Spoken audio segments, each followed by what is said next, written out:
গত সপ্তাহে জুমার দিন সকাল 5টায় আমার মা জননী রবের ডাকে সাড়া দিয়ে চিরনিদ্রায় শুয়েছেন। তাই আজ আমি একজন মাহারা সন্তান হিসেবে ভাঙ্গা হৃদয় নিয়ে, আক্রান্ত হৃদয় নিয়ে আপনাদের সম্মুখে মাদেরকে নিয়ে কিছু কথা বলার ইচ্ছা করেছি। ওমা তৌফিকি ইল্লা বিল্লাহ।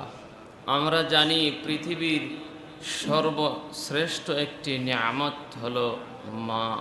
মা হলেন পৃথিবীর সর্বশ্রেষ্ঠ নিয়ামত। পৃথিবীর সর্বশ্রেষ্ঠ নিয়ামতের নাম হলো মা। সেই মাকে নিজ হাতে দাফন করে এসেছি। মা একটি শব্দ, কিন্তু এর ভিতরে পুরাটা পৃথিবী, ঠিক কিনা? মা পৃথিবী থেকে চলে যাওয়া মানে, মা বিদায় নেওয়া মানে নিঃশর্ত দুয়ার দরজা বন্ধ হয়ে যাওয়া। মা মরে যাওয়া মানে নিঃশর্ত নিঃস্বার্থ ক্ষমার দরজা বন্ধ হয়ে যাওয়া। নিঃস্বার্থভাবে, স্বার্থহীনভাবে যিনি ক্ষমা করেন তার নাম কি? মা বিদায় হয়ে যাওয়া মানে নিঃস্বার্থভাবে ভালোবাসার দরজাটা চিরতরে বন্ধ হয়ে যাওয়া, ঠিক কিনা? পৃথিবীর একমাত্র ভালোবাসা, পৃথিবীর একমাত্র কান্না, যেই কান্না এবং যেই ভালোবাসা শর্তহীন, স্বার্থহীন, সেই কান্না বা সেই ভালোবাসা হলো মায়ের কান্না, মায়ের ভালোবাসা। একমাত্র মায়ের ভালোবাসা এবং মায়ের কান্নাই হলো শর্তহীন, স্বার্থহীন। মায়ের ভালোবাসায় কোনো কি নাই? স্বার্থ নেই, কোনো শর্ত নেই, নির্ভেজাল, নিখুঁত। কান্নার অনেক মানুষ আছে পৃথিবীতে, ভালোবাসার মানুষ অনেক আছে পৃথিবীতে, কিন্তু নিঃস্বার্থভাবে ভালোবাসা এবং নিঃস্বার্থভাবে আপনার জন্য কেহই কান্না করবে না, কেহই ভালোবাসবে না। কান্নায় বুক যদি কেহ ভাসিয়েও দেয়, তবু তার কান্নার ভিতরে কিছু পাওয়া লুকানো থাকে, কিছু চাওয়া লুকানো থাকে, গোপন থাকে। কিন্তু একমাত্র কান্না, যেই কান্নার মধ্যে কোনো কিছু চাওয়া নাই, কোনো পাওয়া নাই, সেই কান্না হলো মায়ের কান্না। মা চায় আমার সন্তান বেঁচে থাকুক, শান্তিতে থাকুক। সেটাই তার চাওয়া, সেটাই তার পাওয়া।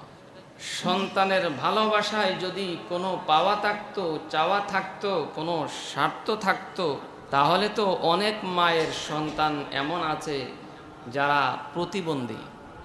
প্রতিবন্ধী সন্তান আছে না? দেখবেন একজন সুস্থ সবল একজন সন্তানকে মা যেই পরিমাণ ভালোবাসে, তার চেয়ে কিছু হলো বেশি ভালোবাসে যেই সন্তানটা প্রতিবন্ধী। আচ্ছা বলেন তো দেখি, এখানে মায়ের কোনো কিছু চাওয়া আছে, কোনো স্বার্থ আছে, কোনো শর্ত আছে? নিঃস্বার্থভাবে মা তার প্রতিবন্ধী সন্তানটাকে ভালোবেসে যায়। পৃথিবীর সব কিছু বদলাতে পারে, কিন্তু মায়ের ভালোবাসা বদলানোর মতো শক্তি পৃথিবীতে সৃষ্টি হয় না, ঠিক কিনা? দুনিয়ার সব কিছু বদলাতে পারে, পরিবর্তন হতে পারে, কিন্তু কোনো শক্তি, কোনো দুশ্মনী মা এবং সন্তানের মধ্যে পার্থক্য, মা এবং সন্তানের ভালোবাসার মধ্যে পার্থক্য সৃষ্টি করতে পারে না। আল্লাহুম্মা কওলান কারীমা واخفض لهما جناح الذل من الرحمة وقل رب ارحمهما كما ربياني صغيرا وقال تعالى: ووصينا الإنسان بوالديه إحسانا حملته أمه كرها ووضعته كرها وحمله وفصاله 30 شهرا حتى إذا بلغ أشده وبلغ 40 سنة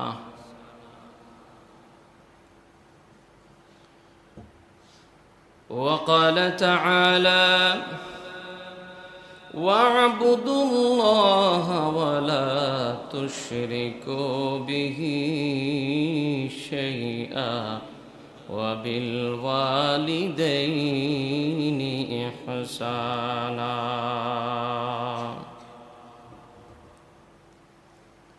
وعن أبي هريرة رضي الله عنه قال: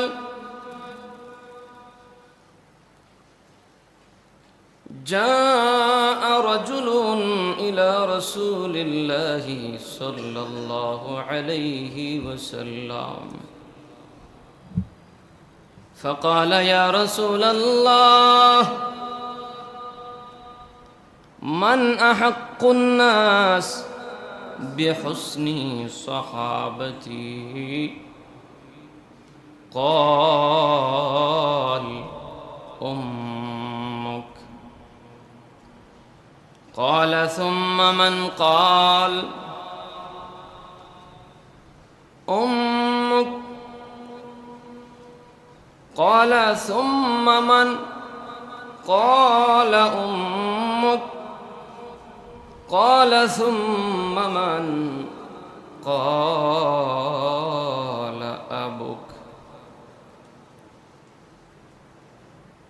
أو كما قال النبي عليه الصلاة والسلام. দুরূদ শরীফ পড়ি। اللهم صل على محمد وعلى آل محمد كما صليت على إبراهيم وعلى آل إبراهيم إنك حميد مجيد. اللهم بارك على محمد وعلى آل محمد كما باركت على إبراهيم وعلى آل إبراهيم إنك حميد مجيد.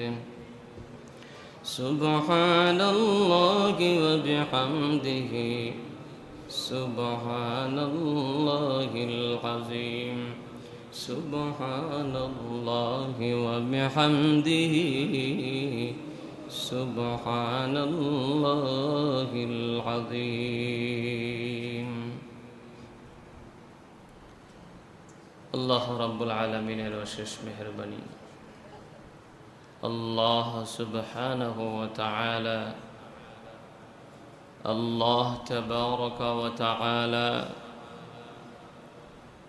আমাদেরকে হায়াতে বাঁচিয়ে রেখে জুমার দিন, পবিত্র দিন, সাইয়্যিদুল আইয়াম, সাইয়্যিদুল মাকান,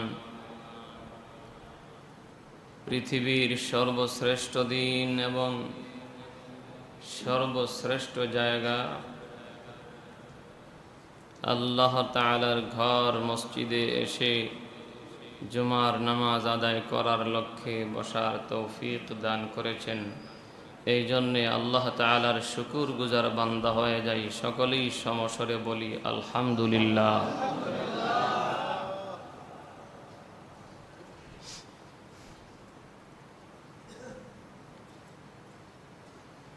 সম্মানিত মুসল্লিয়ানে কেরাম,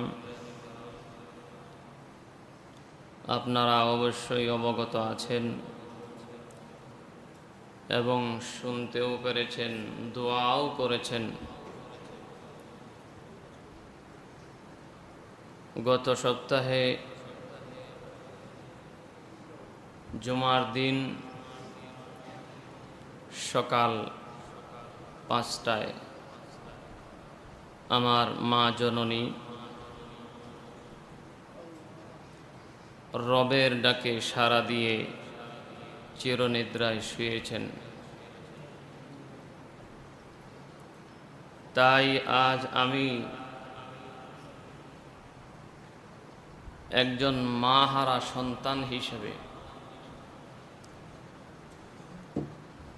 ভাঙ্গা হৃদয় নিয়ে, ভারাক্রান্ত হৃদয় নিয়ে আপনাদের সম্মুখে মাদেরকে নিয়ে কিছু কথা বলার ইচ্ছা করেছি। ওমা তৌফিকি ইল্লা বিল্লাহ। আমরা জানি পৃথিবীর সর্বশ্রেষ্ঠ একটি নিয়ামত হলো মা। মা হলেন পৃথিবীর সর্বশ্রেষ্ঠ নিয়ামত। পৃথিবীর সর্বশ্রেষ্ঠ নিয়ামতের নাম হলো মা।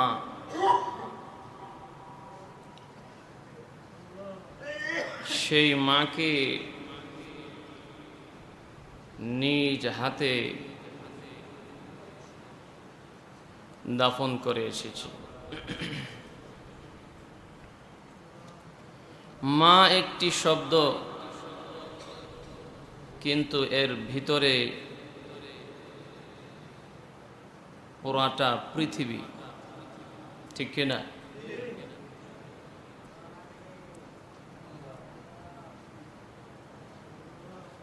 মা পৃথিবী থেকে চলে যাওয়া মানে, মা বিদায় নেওয়া মানে নিঃশর্ত দুয়ার দরজা বন্ধ হয়ে যাওয়া। মা মরে যাওয়া মানে নিঃস্বার্থ ক্ষমার দরজা বন্ধ হয়ে যাওয়া।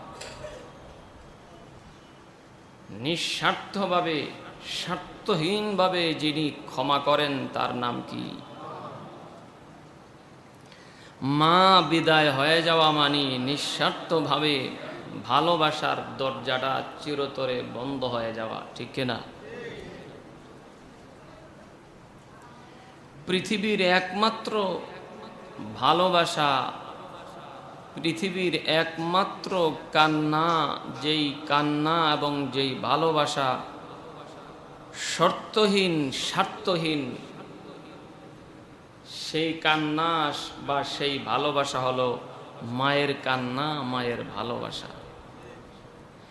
একমাত্র মায়ের ভালোবাসা এবং মায়ের কান্নাই হলো শর্তহীন, স্বার্থহীন।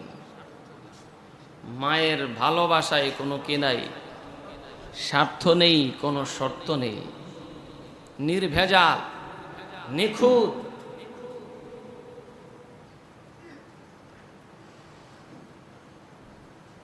কান্নার অনেক মানুষ আছে পৃথিবীতে, ভালোবাসার মানুষ অনেক আছে পৃথিবীতে, কিন্তু নিঃস্বার্থভাবে ভালোবাসা এবং নিঃস্বার্থভাবে আপনার জন্য কেহই কান্না করবে না, কেহই ভালোবাসবে না।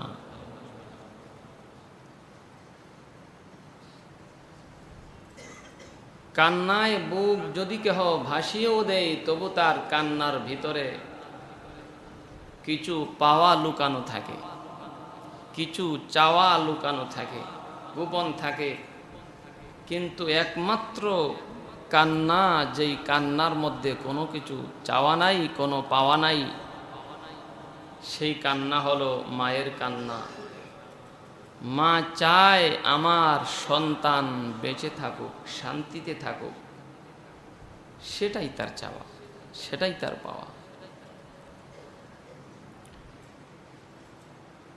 সন্তানের ভালোবাসায় যদি কোনো পাওয়া থাকতো, চাওয়া থাকতো, কোনো স্বার্থ থাকতো, তাহলে তো অনেক মায়ের সন্তান এমন আছে যারা প্রতিবন্ধী সন্তান আছে না? দেখবেন একজন সুস্থ সবল একজন সন্তানকে মা যেই পরিমাণ ভালোবাসে তার চেয়ে কিছু হলো বেশি ভালোবাসে যেই সন্তানটা প্রতিবন্ধী। আচ্ছা বলেন তো দেখি, এখানে মায়ের কোনো কিছু চাওয়া আছে, কোনো স্বার্থ আছে, কোনো শর্ত আছে? নিঃস্বার্থভাবে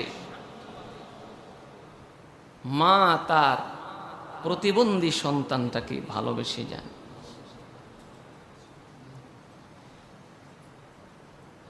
পৃথিবীর সব কিছু বদলাতে পারে, কিন্তু মায়ের ভালোবাসা বদলানোর মতো শক্তি পৃথিবীতে সৃষ্টি হয় না, ঠিক কিনা?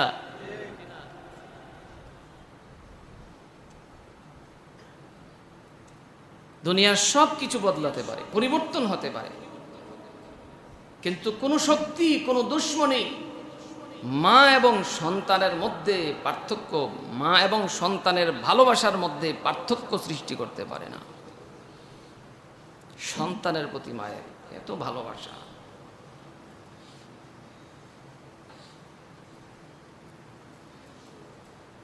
সন্তানকে মা এবং বাবা নিজের জীবন দিয়ে হলেও তাকে বাঁচিয়ে রাখার চেষ্টা করবে, ঠিক কিনা? জীবন চলে যাবে, মা যখন তাকে দেখে সন্তান এমন বিপদের মধ্যে আক্রান্ত হয়েছে, মা এই মুহূর্তে যদি এই সন্তানটাকে বাঁচাইতে যায়, হয়তো সন্তান বাঁচবে, নয়তো মা বাঁচবে। হয়তো সন্তান মরবে, সন্তানকে বাঁচাইতে গেলে মা বাঁচবে না। সন্তানকে যদি পৃথিবীর হাওয়া বাতাস দেখাতে চায়, তাহলে মা বাঁচবে না। এমন কঠিন মুহূর্তেও মা ঝাঁপ দিয়ে সন্তানকে বাঁচিয়ে নিজের প্রাণ বিলীন করে দিবে। কথা বলেন ঠিক কিনা? এর নাম হলো মা। এই জন্য আল্লাহ রাব্বুল আলামিন কোরআনে কারিমে বলেছেন, ওয়াকাদা রাব্বুকা আল্লা তা'বুদু ইল্লা ইয়াহু ওয়া বিল ওয়ালিদাইনি ইহসানা। আল্লাহ রাব্বুল আলামিন আদেশ করে দিলেন, চূড়ান্ত ফয়সালা করে দিলেন। আল্লাহ রাব্বুল আলামিন বলেন, আমার চূড়ান্ত ফয়সালা হলো আল্লাহ তা'বুদু ইল্লা ইয়্যাহ, আমি আল্লাহ ব্যতীত কাহারও ইবাদত করবে না। আল্লাহ তাআলার প্রথম ফয়সালা, আল্লাহ ব্যতীত কাহারও ইবাদত করা যাবে না। এটা আল্লাহ তাআলার চূড়ান্ত ফয়সালা। এরপরে আল্লাহ রাব্বুল আলামিন বলেন, আল্লাহ রাব্বুল আলামিনের ইবাদত করার সাথে সাথে, ইবাদতের আদেশ দেওয়ার সাথে সাথে আল্লাহ তাআলা বলেন, ওয়া বিল ওয়ালিদাইনি ইহসানা। চূড়ান্ত ফয়সালা আরেকটি হলো, প্রথম চূড়ান্ত ফয়সালা কোন, আমি আল্লাহ ছাড়া কারো ইবাদত করা যাবে না। দুই নাম্বার ফয়সালা হলো, আমি আল্লাহর চূড়ান্ত ফয়সালা হলো মা বাবার সঙ্গে সদাচরণ করতে হবে। আল্লাহ তাআলার চূড়ান্ত ফয়সালা। এখানে দেখেন আল্লাহ তাআলার ইবাদত করার আদেশ করেছেন, পাশাপাশি মা বাবার সাথে ইহসান করার কথা বলেছেন, সুন্দর আচরণের কথা বলেছেন, সদাচরণের কথা বলেছেন, ভালো আচরণের কথা বলেছেন। আবার অন্য আয়াতে আল্লাহ তাআলা বলেন ওয়াবুদুল্লাহা ওয়া লা তুশরিকু বিহি শাইআ ওয়া বিল ওয়ালিদাইনি ইহসানা। অন্য আয়াতে আল্লাহ রাব্বুল আলামিন বলেন ওয়াবুদুল্লাহ, হে আমার পৃথিবীর গোলামেরা শুনো, আমি আল্লাহ ছাড়া কারো ইবাদত করা যাবে না। ওয়ালা তুশরিকু বিহি শাইআ, এবং আল্লাহর সঙ্গে কারো শরীক করা যাবে না, কাহাকেও শরীক করা যাবে না। ওয়া বিল ওয়ালিদাইনি ইহসানা, এবং আল্লাহ বলেছেন কাহারও সঙ্গে, আমার সঙ্গে কাউকেও শরীক করবে না, এবং মা বাবার সঙ্গে ভালো আচরণ করবে, সুন্দর আচরণ করবে, নরম ভাষায় কথা বলবে। যা অন্য জায়গায় এইভাবে আল্লাহ রাব্বুল আলামিন আরো কয়েক জায়গার মধ্যে আল্লাহর ইবাদতের পাশাপাশি মা বাবার সঙ্গে সদাচরণের কথা বলেছেন। বন্ধুগণ আমার, আল্লাহর ইবাদতের পরে আল্লাহ এবং রসুলের আনুগত্য করার কথা বলার পরেই আল্লাহ তাআলা মা বাবার আনুগত্যের কথা বলেছেন, মা বাবার সঙ্গে সদাচরণ করার কথা বলেছেন। এর কারণ কি? আল্লাহ রাব্বুল আলামিনের আনুগত্য, রসুলের আনুগত্য, এরপরেই মা বাবার আনুগত্যের কথা বলেছেন, মা বাবার সঙ্গে সুন্দর আচরণের কথা বলেছেন, মা বাবার সঙ্গে সুন্দরভাবে কথা বলার কথা উল্লেখ করেছেন। এর কারণ কি? এর এক নাম্বার কারণ হলো আল্লাহ রাব্বুল আলামিন যেইভাবে তার বান্দাকে ভালোবাসেন, এমন ভালোবাসেন বান্দা এবং আল্লাহর মধ্যে যেমন, বান্দা এবং আল্লাহর ভালোবাসার মধ্যে যেমন কোনো শর্ত নাই, স্বার্থ নাই, ঠিক তদ্রূপভাবে মা এবং সন্তানের ভালোবাসার মধ্যে কোনো শর্ত নাই, স্বার্থ নাই। আল্লাহ রাব্বুল আলামিন তার বান্দাকে ভালোবাসেন। কেন ভালোবাসেন? আল্লাহ বলেন আমি আমার বান্দাকে নিজাতে আমি আল্লাহ বানিয়েছি, আমার এই বান্দাকে জাহান্নামে আমি দিতে চাই না। না জানি আমার বান্দা কোনো এমন অন্যায় অপরাধ করে ফেলে, না জানি এমন গুনাহ করে ফেলে, শিরকের মতো জঘন্য গুনাহ করে ফেলে, আর সে জাহান্নামে চলে যায়। এইভাবে আল্লাহ রাব্বুল আলামিন বান্দাকে নিয়ে, বান্দাকে মহব্বত করেন, বান্দাকে নিয়ে আল্লাহ তাআলা চিন্তা করেন। বান্দা যেন অন্যায় অপরাধ করে, শিরকের মতো জঘন্য অপরাধ করে বান্দা যেন জাহান্নামী না হয়ে যায়। বান্দাকে আল্লাহ রাব্বুল আলামিন বান্দাকে ডাক দিয়ে বলেন, বান্দারি আয় আয়, আমাকে সিজদা কর, আমাকে ব্যতীত একমাত্র আমার ইবাদত করো, আমি ব্যতীত তোমার কোনো ইলাহ নাই, আমাকে সিজদা দাও, একমাত্র আমারই ইবাদত করো, তাহলেই তুমি পরকালে সফল কাম হয়ে যাবে। তাহলে দেখেন আল্লাহ এবং বান্দার মধ্যে ভালোবাসার মধ্যে কোনো শর্ত নাই, স্বার্থ নাই, নিঃস্বার্থভাবে আল্লাহ রাব্বুল আলামিন তার বান্দাকে ভালোবাসেন। ঠিক তদ্রূপভাবে মাও তার সন্তানকে কোনো শর্ত নাই, স্বার্থ নাই, স্বার্থহীনভাবে নিঃস্বার্থভাবে তার সন্তানকে মা ভালোবাসে। এই জন্য আল্লাহ হুকুম করেছেন যেইভাবে তুমি আমার আনুগত্য করবা, আমার নবীর আনুগত্য করবা, আমার সাথে শরীক করবা না, একমাত্র আমারই ইবাদত করবা। আমার ইবাদত করার পর পাশাপাশি তোমার মা বাবার সঙ্গে সদাচরণ করার কথা আদেশ দিলাম। মা বাবার সঙ্গে ভালো আচরণ করো। 2 নম্বর কারণ হলো আল্লাহ রাব্বুল আলামিন বান্দাকে হুকুম করেছেন বান্দা যেন একমাত্র আল্লাহর ইবাদত করে, আল্লাহর আনুগত্য করে এবং রাসূলের অনুসরণ করে। তারপরে মা বাবার সাথে সদাচরণের কথা উল্লেখ করেছেন। এর 2 নম্বর কারণ হলো বান্দা যত বড় আল্লাহর ওলি হয়ে যাক, বান্দা যত বড় ইবাদত গুজার হয়ে যাক, যদি মা বাবা সন্তানের উপর সন্তুষ্ট না থাকে, ওই আল্লাহর বান্দা কোনোদিন জান্নাতে যেতে পারবে না। এই জন্য আল্লাহ বুঝাইতে চান বান্দারে, ওয়াবুদুল্লাহ ওয়ালা তুশরিকু বিহি শাইআ ওয়া বিল ওয়ালিদাইনি ইহসানা। জান্নাতে যেতে যেই রকম ভাবে আমার সাথে শরীক করা যাবে না, একমাত্র আমার ইবাদত করতে হবে। ওই আল্লাহর তৈরি, আমি আল্লাহর তৈরি জান্নাতে যদি তোমাকে যেতে হয়, অবশ্যই তোমার মা বাবার সঙ্গে ভালো আচরণ করতে হবে। এই জন্য রাসূল বলেছেন, আমার উম্মত তুমি যতই সিজদা করো, যতই হজ করো, যতই যাকাত দাও, কিন্তু তোমার মা তোমার উপর অসন্তুষ্ট।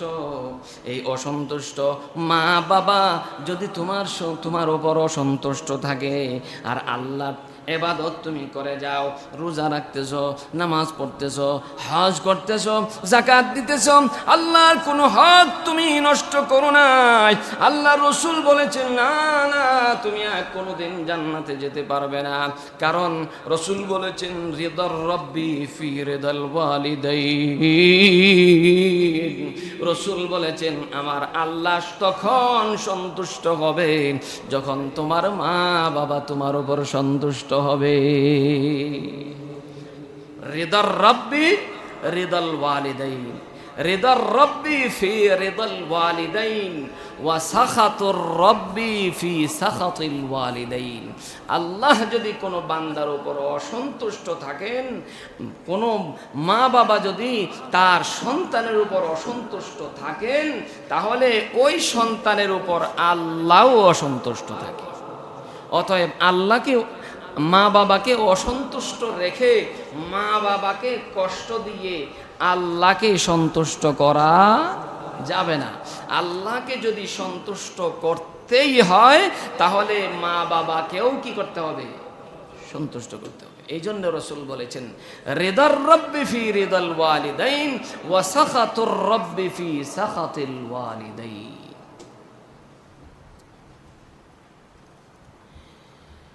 বন্ধুগণ আমার, একজন সাহাবী আবু হুরায়রা রাদিয়াল্লাহু আনহু থেকে বর্ণিত, একজন লোক এসে আল্লাহর হাবিবকে প্রশ্ন করতেছে, যা রাজুলুন ইলা রাসূলিল্লাহি ফাকালা ইয়া রাসূলাল্লাহ মান আহাক্কুন নাস বিহুসনি সাহাবাতি। ইয়া রাসূলুল্লাহ, সবচেয়ে বেশি কার অধিকার যে তার সঙ্গে ভালো আচরণ করার জন্য, ভালো আচরণ করার ক্ষেত্রে সবচেয়ে বেশি অধিকার কে রাখে? সবচেয়ে বেশি খেদমত করব কার? সবচেয়ে ভালো আচরণ করব কার সঙ্গে? কে বেশি হকদার? আল্লাহর হাবিব উত্তরে বললেন, উম্মুক, তোমার মা। তারপর সাহাবী বললেন, ক্বাল সুম্মা মান? তারপর কে রাসূলুল্লাহ? ইয়া রাসূলুল্লাহ, তারপর কার? আল্লাহর হাবিব দ্বিতীয়বার বললেন, ক্বাল উম্মুক। দ্বিতীয়বারও উত্তরে বললেন, তোমার মা বেশি হকদার। তার খেদমত এবং তার সঙ্গে ভালো আচরণ করার জন্য বেশি হকদার হলেন মা। তৃতীয়বার আবার জিজ্ঞাসা করলেন, সুম্মা মান? তারপর কে? আল্লাহর হাবিব আবারও বললেন, উম্মুক, তোমার মা। 3 বার বলার পর চতুর্থবার যখন জিজ্ঞাসা করলেন, সুম্মা মান, তারপর কে বেশি হকদার? আল্লাহর হাবিব তখন বললেন, আবুক, তোমার বাবা। দেখেন, 3 বার মায়ের হকের গুরুত্ব দেওয়ার জন্য 3 বার বলেছেন, তারপর চতুর্থবার বলেছেন বাবার কথা। 3 বার মায়ের হকের গুরুত্ব দিয়ে চতুর্থবার একবার দিয়েছেন বাবার কথা। এর দ্বারা এটা উদ্দেশ্য নয় যে বাবার গুরুত্ব কম, বরং আল্লাহর হাবিব মাকে 3 বার মায়ের সঙ্গে সদাচরণ করার অধিকার বেশি রাখেন মা, এই কথাটা শুরুতে তিনবার কেন বললেন? তার কারণ হলো আল্লাহ রাব্বুল আলামিন অন্য আয়াতে বলেন, সূরাতুল আহকাফে আল্লাহ রাব্বুল আলামিন বলেন, ওয়াওয়াসাইনাল ইনসানা বিওয়ালিদাইহি ইহসানা হামালাতুহু উম্মুহু কুরহা ওয়া ওয়াদাআতুহু কুরহা।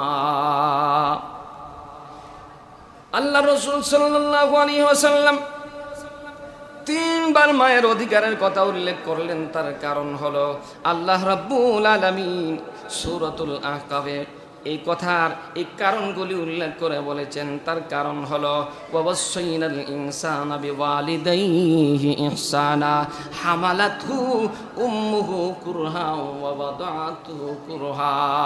মা যেই তিনটি কষ্ট সহ্য করেন, বরদাস্ত করেন, এমন তিনটি কষ্ট বাবা সহ্য করতে হয় না, বরদাস্ত করতে হয় না। এক নাম্বার কষ্ট হলো আল্লাহ রাব্বুল আলামিন বলেন, হামালাতুহু উম্মুহু কুরহা। মা সন্তানকে গর্ভে ধারণ করেন কতদিন? 9 থেকে 10 মাস 10 দিন পর্যন্ত মা তার সন্তানকে পেটে ধারণ করেন। সন্তানকে পেটে ধারণ করার কি কষ্ট, নিদারুণ কষ্ট, এটা বাবা জানবে না, একমাত্র মা ব্যতীত। কথা বলেন ঠিক কিনা? একটা জ্যান্ত মানুষ পেটের ভিতরে, একটা জীবিত মানুষ পেটের ভিতরে, মায়ের পেটটা যখন বড় হয়ে যায়, সন্তান পেটের ভিতরে নড়াচড়া করে, একটু যখন বড় হয়ে যায় পেটটা আরো ভারী হয়ে যায়। সন্তান যখন আর একটু বড় হয়ে যায় পেট আরো ভারী হয়ে যায়। সন্তানের যখন হাত পা ভালো করে নড়াচড়া করতে পারে, তখন পা দিয়ে মায়ের কলিজার মধ্যে লাথি মারে। মায় ব্যথায় অতিষ্ঠ হয়ে যান। গভীর রজনীতেও মা ঘুমাইতে পারে না। রাত 12টা নাই, 1টা নাই, 3টা নাই, হঠাৎ করে যখন আপনি ছোট্ট সন্তান মায়ের গর্ভে ছিলেন, মায়ের পেটের ভিতর যখন নড়াচড়া করতে শুরু করলেন, আপনি তো জানেন না মায়ের কি কষ্ট হচ্ছে। আপনার তো সেই অনুভূতি নাই, আমার তো সেই অনুভূতি নাই। ছোটবেলায় মায়ের কলিজার মধ্যে যখন লাথি মেরে দিয়েছি, মার কষ্ট হয়েছে, মার চোখের পানি ছেড়ে দিয়ে এমন অবস্থা হয়েছে, মা মনে মনে ভাবতেছে ওই যে পাড়ার আরেকজন মহিলা প্রসব ব্যথায় মারা গিয়েছে, না জানি এই মুহূর্তে আমিও মারা যাব, কে আচরে আসো, আমি মনে হয় আর বাঁচবো না। এইভাবে মা চিৎকার করে কাঁদে আর ব্যথা সহ্য করতে থাকে। এমন কষ্ট একমাত্র মা সহ্য করে, বাবা সহ্য করতে হয় না। হামালাতহু উম্মুহু কুরহা। 10 মাস 10 দিন পর্যন্ত মা পেটের মধ্যে ধারণ করার কষ্ট সহ্য করে। এমন কষ্ট কোনো বাবা নিতে হয় না। আজকে আমরা সমান অধিকার বলে স্লোগান দেই, ঠিক কিনা? আল্লাহ বলেন না, না, সমান অধিকার যদি দিতে হয়, সমান অধিকার নয় মা। বন্ধুগণ আমার, নারী এবং পুরুষের মধ্যে সমান অধিকার নয়, বরং আল্লাহ বলেছেন আমি আমার বান্দীদেরকে সমান অধিকার নয়, বরং পুরুষের চেয়ে তাদেরকে মর্যাদা বেশি দিয়েছি, অগ্রাধিকার দিয়েছি। তাহলে বাবা কিছুদিন পর্যন্ত 10 মাসের মধ্যে 5 মাস বাবার পেটে নিতে হবে, আর 5 মাস মায়ের পেটে থাকবে, ঠিক কিনা? জুড়ে বলেন। কোন পুরুষ এটা বহন করে? তাহলে আল্লাহ তাআলা কি সমান অধিকার দিয়েছেন, নাকি নারীকে আল্লাহ তাআলা অগ্রাধিকার দিয়েছেন? তাহলে সমান অধিকার নামে যে স্লোগান আমরা দেই, নারীদেরকে কি আমরা জিতাই না ঠকাই? আল্লাহ বলেছেন সমান অধিকার নয়, বরং নারীদেরকে অগ্রাধিকার দেওয়া হয়েছে। বন্ধুগণ আমার, বলতেছিলাম হামালাতুহু উম্মুহু কুরহা, মায়ের পেটে সন্তান 10 মাস 10 দিন পর্যন্ত মা পেটে ধারণ করে, এই কষ্টটা কোনো বাবাই নিতে হয় না। দ্বিতীয় কষ্ট হলো ওয়াবাদাতুহু কুরহা, প্রসব ব্যথা। মায়ের ডেলিভারির কষ্ট যখন শুরু হয়ে যায়, পৃথিবীর এমন কোনো মানুষ নাই, এমন কোনো পুরুষ নাই এমন কষ্ট সহ্য করতে পারবে। মা প্রসব ব্যথা এমন কষ্ট সহ্য করেন। একজন আলেম বলেছিলেন, শুনেছিলাম, একভাবে এরকম ভাবে একটি পাথর নিয়ে যদি 40টি হাড্ডি ভেঙে ফেলে দেওয়া হয়, 40টি হাড্ডি ভাঙতে যেই পরিমাণ কষ্ট হয়, একজন মা তার সন্তানকে প্রসবের সময় এমন কষ্ট হয়। প্রসব ব্যথার কষ্ট এই একমাত্র মা বহন করেন, কোনো বাবা বহন করে না। এই জন্য আল্লাহ রাব্বুল আলামিন বলেছেন মা তিনটি কষ্ট সহ্য করেন। 1 নম্বর কষ্ট হলো মা 10 মাস 10 দিন পর্যন্ত সন্তানকে পেটে ধারণ করে ওয়াবাদাতুহু কুরহা, প্রসব ব্যথাও একমাত্র মা সহ্য করে। 3 নম্বর কষ্ট হলো ওয়াহামলুহু ওয়া ফিসালুহু 30 শাহরা, 10 মাস 10 দিন শুধু নয়, শুধু প্রথম প্রসব ব্যথাই শেষ হয়ে গেল না, সন্তান যখন ভূমিষ্ঠ হওয়ার পর 30 শাহরা 2 থেকে 2.5 বছর পর্যন্ত দুধ পান করানোর কষ্ট মা বহন করে যান। প্রসব ব্যথায় কষ্ট শেষ হয়ে গেল এমনটা নয়। ও বন্ধু, মা যখন প্রসব আপনাকে করলো, আমাকে প্রসব যখন করলো, মার গর্ভ থেকে যখন আমরা বের হয়ে আসলাম, ও বন্ধু, এখানে শেষ হয়ে যায় না। মা তখন আমাদেরকে কোলে নিয়ে ঘুমায়। 1 দিন 2 দিন নয়, কয়েকটি বছর পর্যন্ত মা আমাদেরকে এইভাবে নিয়ে ঘুমায়। রাতের বেলা ঘুমাইতে পারে না, পাশেই সন্তানের বাবা ঘুমায়, নাক ডেকে ঘুমায়। কিন্তু কিছুক্ষণ পর মা যখন ঘুমায়, কিছুক্ষণ পর সন্তান দুধ খাওয়ার জন্য খিদার তাড়নায় সন্তান কান্না করে ওঠে, চিৎকার করে ওঠে। ঘরের ভিতরে সবাই ঘুমিয়ে আছে, কিন্তু মা ঘুমাইতে পারে না। 1টা নয়, 2টা নয়, 3টা নয়, 4টা নয়, সারা রাত কিছুক্ষণ পর পর মা তার সন্তানকে দুধ পান করায়া যায়। কথা বলেন ঠিক কিনা? মায়ের ঘুম পর্যন্ত কয়েক বছর হারাম হয়ে যায়। কি নিদারুণ কষ্ট! এই জন্য আল্লাহ রাব্বুল আলামিন যখন জিজ্ঞাসা করা হলো আল্লাহর রাসূলকে, কার বেশি হক অধিকার, কে বেশি রাখেন, কার হক কার সাথে সদাচরণ করার অধিকার কে বেশি রাখেন, আল্লাহ রাসূল 3বার বলেছেন উম্মুকা, তোমার মা। তারপর বাবার কথা বলেছে। বন্ধুগণ আমার, মায়ের কথা কি বলবো? মায়ের কাছে সন্তান কোনোদিন বুড়া হয় না, ঠিক কিনা? মায়ের ভালোবাসা সন্তান কি মা ভালোবাসা দিয়ে এমনভাবে চিরটি জীবন মা তার সন্তানকে ঢেকে রাখেন, এমনভাবে ভালোবাসা দিয়ে রাখেন, মা সন্তানের কাছে কোনোদিন বুড়া হয় না। কথা বলেন ঠিক কিনা? সন্তানের বয়স যদি 40 হয়, সন্তানের বয়স যদি 60-70 পর্যন্ত হয়ে যায়, মা যদি বেঁচে থাকেন, মায়ের কাছে এই 70 বছরের বুড়াটাও মায়ের কাছে শিশু। মা শিশুর মতো আদর করে। এখনো যদি আমি বাড়িতে যেতাম, বাড়িতে যেতাম ছাত্র জামানা থেকে নিয়ে এই পর্যন্ত যখন আমি বাড়িতে যেতাম, বন্ধুগণ আমার, ফিরতে যদি রাত হয়ে যেত, মা রাতের বেলা ঘুমাতেন না। 10টা বেজে গেছে, মা ঘুমায় না। 11টা বেজে গেছি, মা ঘুমায় না। 12টা বেজে গেল, মা ঘুমায় না। সন্তানের অপেক্ষায় বসে আছে। রাত 12টা বাজেও যখন মায়ের কাছে গিয়েছি, মাকে জোর করে বাহির থেকে ডাকতে হয় নাই, আস্তে করে আম্মা বলে ডাক দিলে সাথে সাথে এসে দরজা খুলে দিয়েছে।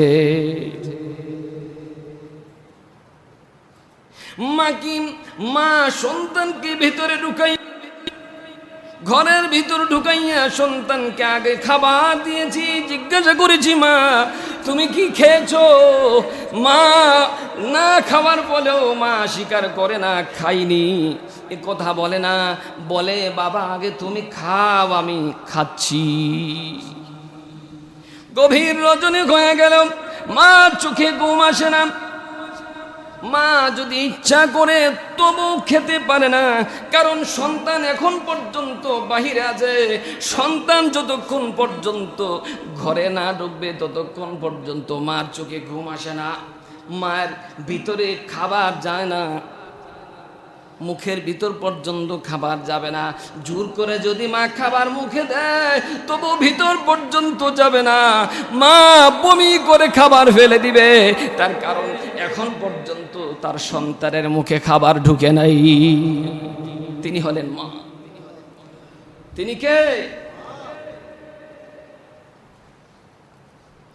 এখন পর্যন্ত আমি এখনো যখন বাড়িতে গিয়েছি, ও বন্ধু, মায়ের ভালোবাসা একমাত্র দৃষ্টান্ত মা ছাড়া আর কিছুই হতে পারে না। মায়ের ভালোবাসার দৃষ্টান্ত একমাত্র মাই হবেন। আমি যখন বাড়িতে যেতাম,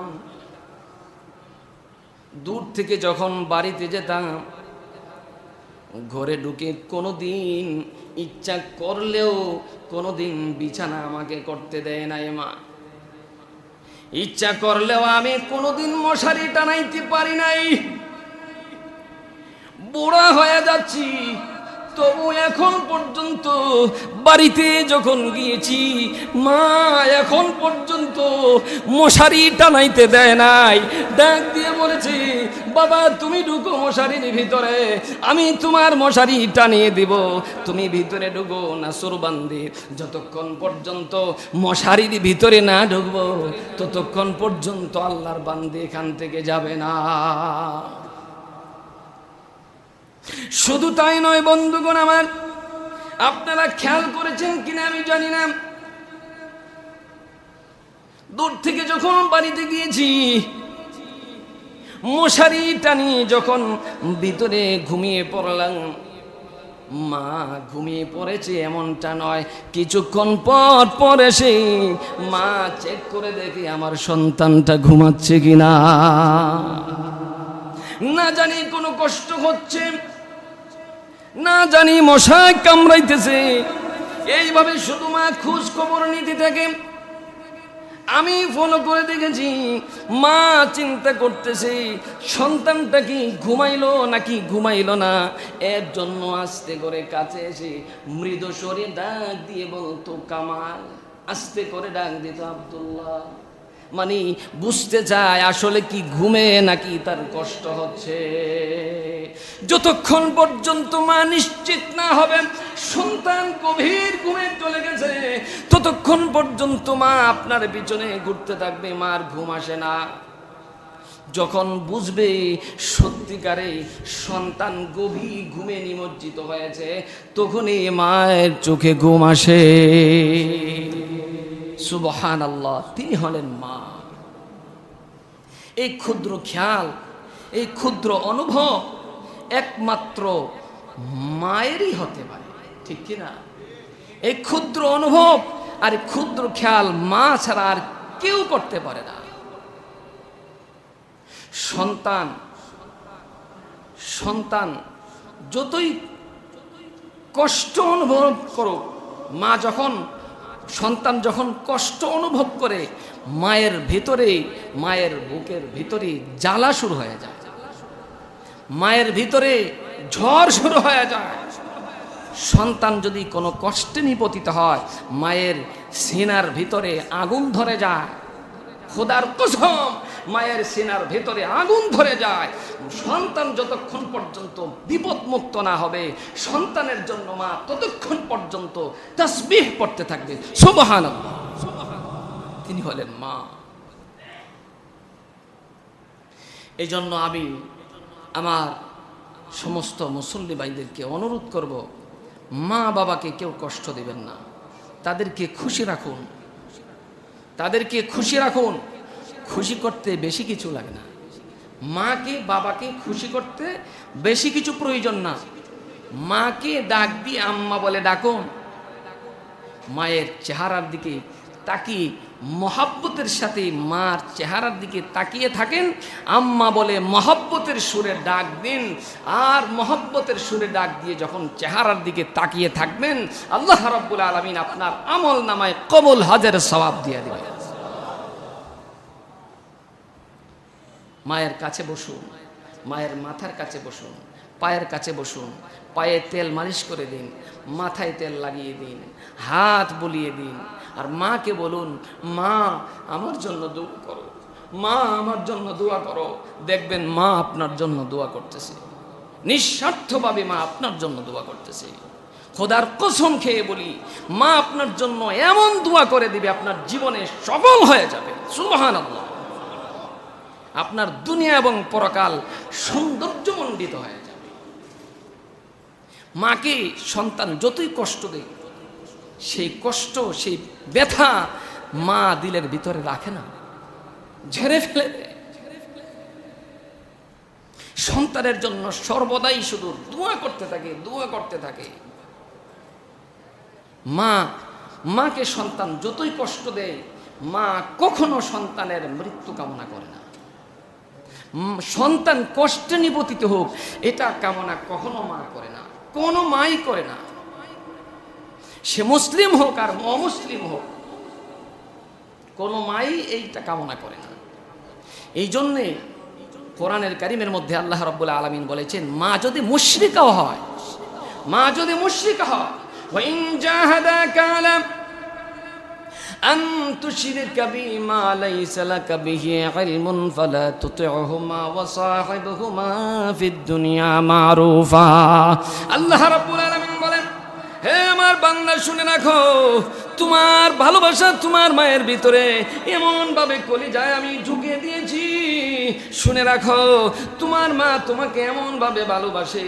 তোমার মা যদি মুশরিকাও হয়, জেনে রাখো, তোমাকে যদি চাপ সৃষ্টি করে, ওয়া ইন জাহাদাকা আলা আন তুশরিকা বি, আল্লাহ বলেন, বান্দা তোমার মা বাবা যদি তোমাকে মুশরিক হওয়ার জন্য চাপ সৃষ্টি করে, তুমি মুশরিক হয় বানা কথা ঠিক।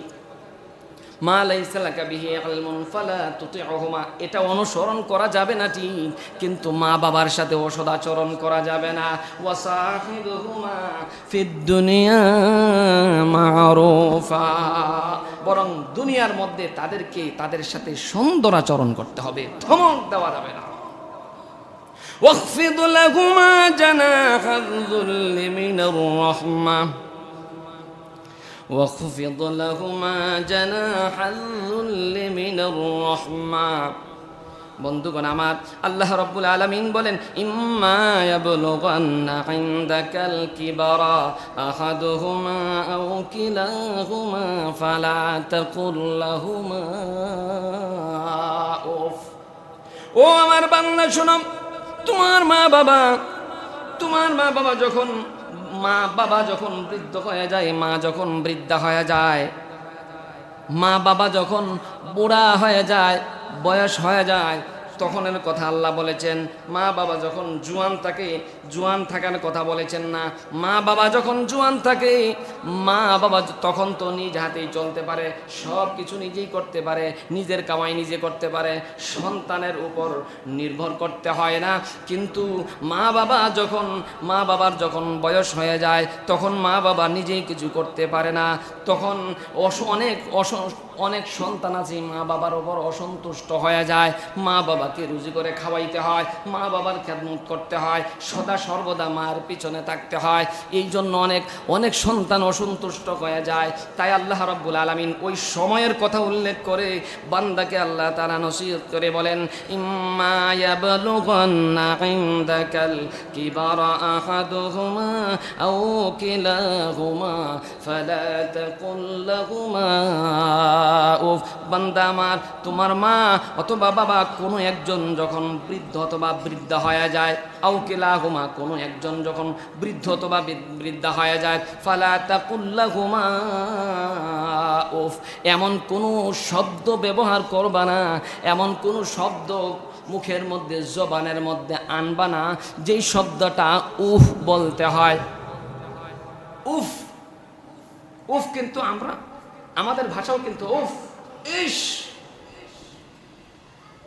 তুমি এত আমাকে জ্বালাও, তোমাকে না বলছি এত কথা বলতে না। মা বাবার যখন বয়স হয়ে যায় তখন ছোট বাচ্চাদের মতো হয়ে যায়। ও বন্ধু, আপনি যখন ছোট ছিলেন মায়ের কোলে, যখন বাবার কোলে ছিলেন, বাবাকে কতক্ষণ পর পর প্রশ্ন করেছেন, আব্বা এটা কি, আব্বা ওইটা কি, আম্মু এটা কি? মা তখন জবাব দিয়েছে এটা ফ্যান, ওটা কি, ওটা ঘড়ি, ওইটা কি, ওইটা অমুক, ওইটা তমুক ইত্যাদি। আপনি বারবার প্রশ্ন করেছেন, বারবার মা উত্তর দিয়েছে, আবার প্রশ্ন করেছেন, আবার উত্তর দিয়েছে। সারাদিন শুধু মাকে যন্ত্রণা দিয়েছেন, বাবাকে যন্ত্রণা দিয়েছেন, কোনোদিন তো আপনাকে ধমক দেয় নাই। আর আজকে মা বাবা বৃদ্ধ হয়ে গেছে, বয়স হয়ে গেছে, এই জন্যে বারবার আপনাকে কিছু জিজ্ঞাসা করে আর আপনি ধমকের সুরে বললেন। একবার না বলছি, এটা আবার বারবার বলতে হয় নাকি? এইভাবে ধমকের সুরে বলতে নিষেধ করেছেন। এইভাবে যখন বলবেন, মার অন্তরে যদি এমন শব্দ এসে পড়ে, উফ, ওয়ালা তাকুল লাহুমা উফ, যেন উফ শব্দ মা উচ্চারণ না করে, অথবা মা বারবার প্রশ্ন করার কারণে, বাবা প্রশ্ন করার কারণে, বারবার কোনো কিছু বলার কারণে তুমিও কোনোদিন উফ বলিও না। অর্থাৎ তোমার জবান দিয়েও যেন কোনোদিন উফ শব্দ বের না হয়, এবং তোমার কারণে যেন মায়ের জবান দিয়েও কোনোদিন উফ শব্দ না বের হয়। কে নসিহত করেছেন? আল্লাহ নসিহত করেছেন। সময় শেষ হয়ে গেছে, আজকে এই পর্যন্তই। সর্বশেষ আমি সকলকে বলবো, যাদের মা বাবা এখনও বেঁচে আছেন তাদের সাথে সদাচরণ করুন, তাদেরকে কাছে রাখুন, তাদের কাছ থেকে দোয়া নিন, তাদের খেদমত করুন, এবং যাদের মা বাবা নেই তাদের জন্য দোয়া করুন। মা বাবা না থাকলেও মা বাবার খেদমত বন্ধ হয়ে যায় না, কিছু কিছু খেদমত তখনও জারি থাকে। মা বাবা যখন দুনিয়া থেকে বিদায় নিয়ে চলে যান, তাদের জন্য 1 নম্বর সন্তানের উপর তাদের দায়িত্ব হলো যে তারা মা বাবার জন্য দোয়া করবে। এই জন্য আল্লাহ তাআলা আমাদেরকে দোয়া শিক্ষা দিয়েছেন, রব্বিরহামহুমা কামা রব্বায়ানি সগীরা, রব্বিরহামহুমা কামা রব্বায়ানি সগীরা। আল্লাহর কাছে দোয়া করো, আল্লাহ রব্বিরহামহুমা, তাদেরকে তুমি এমনভাবে রহম করো, তাদের উপর এমনভাবে দয়া করো যেমনভাবে তারা আমাদের উপর ছোটকালে দয়া করেছিলেন, যেমনভাবে আমাদেরকে লালন পালন করেছেন, কোনো একটা দিকেও কষ্ট হতে আমাদেরকে দেন নাই। ঠিক তদ্রূপভাবে তুমিও আমাদের মা বাবাকে রহমতের ছায়ায়, রহমতের কুদরতি চাদর দিয়ে তুমি তাদেরকে আবৃত করে নিয়ে, তাদেরকে মাফ করে দিয়ে, তাদেরকে জান্নাতুল ফিরদাউস দান করে। পারবো কিনা মা বাবার জন্য দোয়া করতে? পরিশেষে আপনাদের সকলের কাছে আমার মৃত মায়ের জন্য, বাবার জন্য সকলের কাছে দোয়া চাই, আল্লাহ তাআলা যেন তাদের উভয়কে জান্নাতুল ফিরদাউসের মেহমান বানিয়ে দেন, প্রত্যেকের মা বাবাকে যেন জান্নাতুল ফিরদাউসের মেহমান বানিয়ে দেন। ওয়া আখিরু দাওয়ানা আলহামদুলিল্লাহি রাব্বিল আলামিন।